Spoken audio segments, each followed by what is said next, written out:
आज आपल्या शेवग्या प्लॉटला 6 महिने झालेत आणि एकंदर 1000 झाडे आहेत. 1000 झाडामधले नाही म्हणलं तरी 40-50 वर झाले असतील झाडं. त्याला लोक म्हणतात कमी पाण्याची शेती. कमी पाण्याच नाही, ज्यावेळेस शेंगा लागतात त्यावेळेस 100% पाणी लागतं. त्याला फवारणी करायची गरज लागत नाही असं म्हणतात, पण फवारणी 100% करावं लागते. पुन्हा खताची जास्त गरज लागत नाही असं म्हणतात, पण खताचे डोस बी बऱ्यापैकी द्यावाच लागतात. हे शेंगाला म्हणजे बऱ्याच प्रकारचा धोका आहे.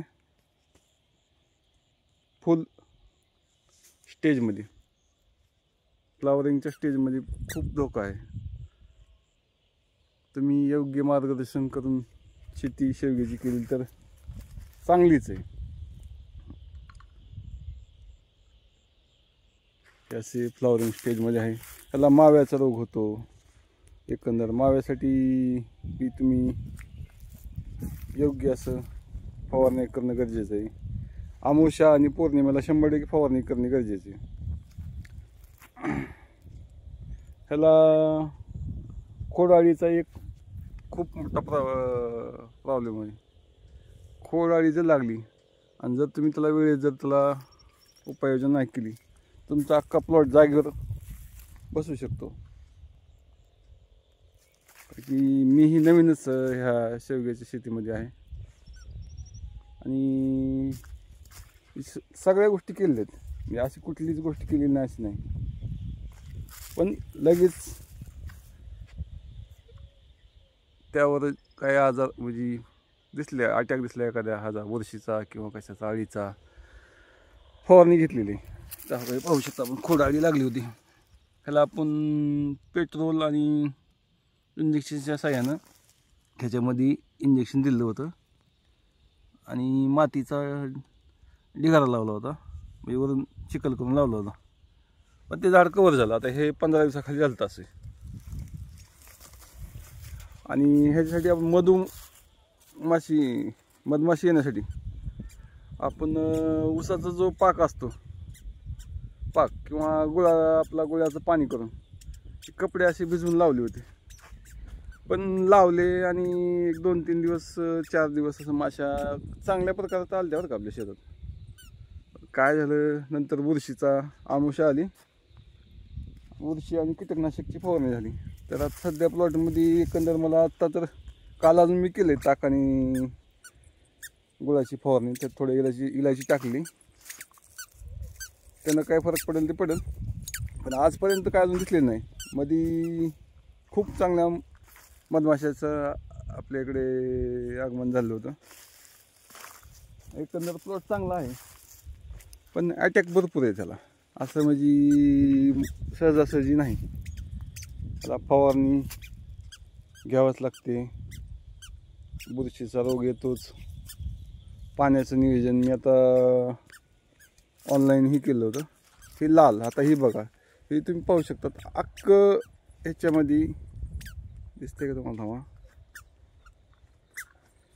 सगळं फुलं म्हणजे टोटल लॉस आहे. ते फक्त इथे एक शेंग लागलेली एवढ्या ह्याच्यामध्ये. शेंगा लागल्या आहेत बऱ्यापैकी.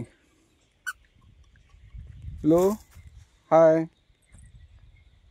आमचं पिलो आहे. हां, इथे शेंगा पाहू शकता. हे शेंगा चांगल्यापैकी लागले. आणि खोडआळीचा जो विषय झाला, आता ह्या झाडाला जर खोडआळी झाली तर ह्याच्या आसपासचे कमीत कमी 10 ते 20 झाडं ह्याला अटॅक 100% होतोच. ह्या ठिकाणी एक झाला. ह्याला आपण पेट्रोलचा इंजेक्शन देऊन त्याला आटोक्यात आणण्याचा प्रयत्न केला. आटोक्यात आलेला आहे, पण काळजी घेणं गरजेचं आहे. मधमाशी ही महत्त्वाची आहे आणि मधमाशीच्या साठी आपण ताक, गुळ आणि इलायचीची फवारणी करतो.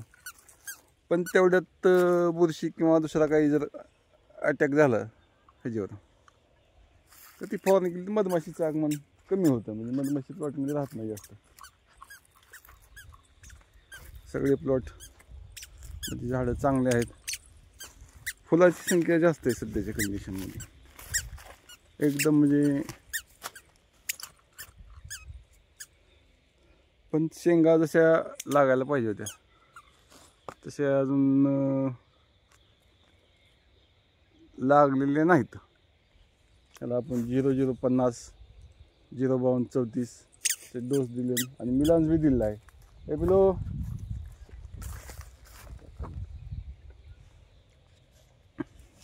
पाण्याचं बी नियोजन केलं. आता पाणी 8 दिवस झालं बंद केलं आहे आपण, कारण पाण्यामुळे काय होईल, झाडाची जास्त वाढ होईल.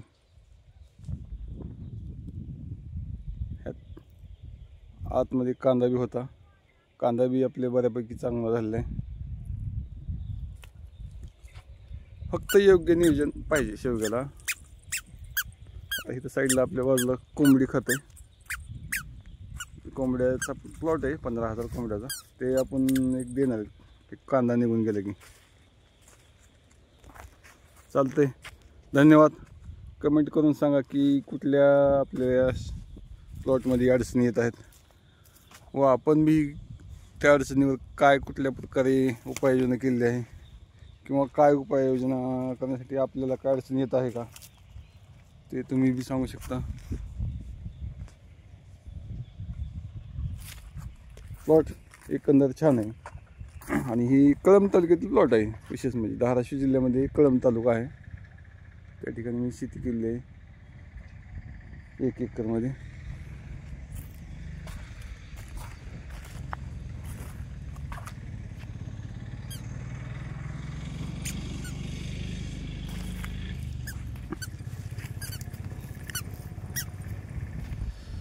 झाडं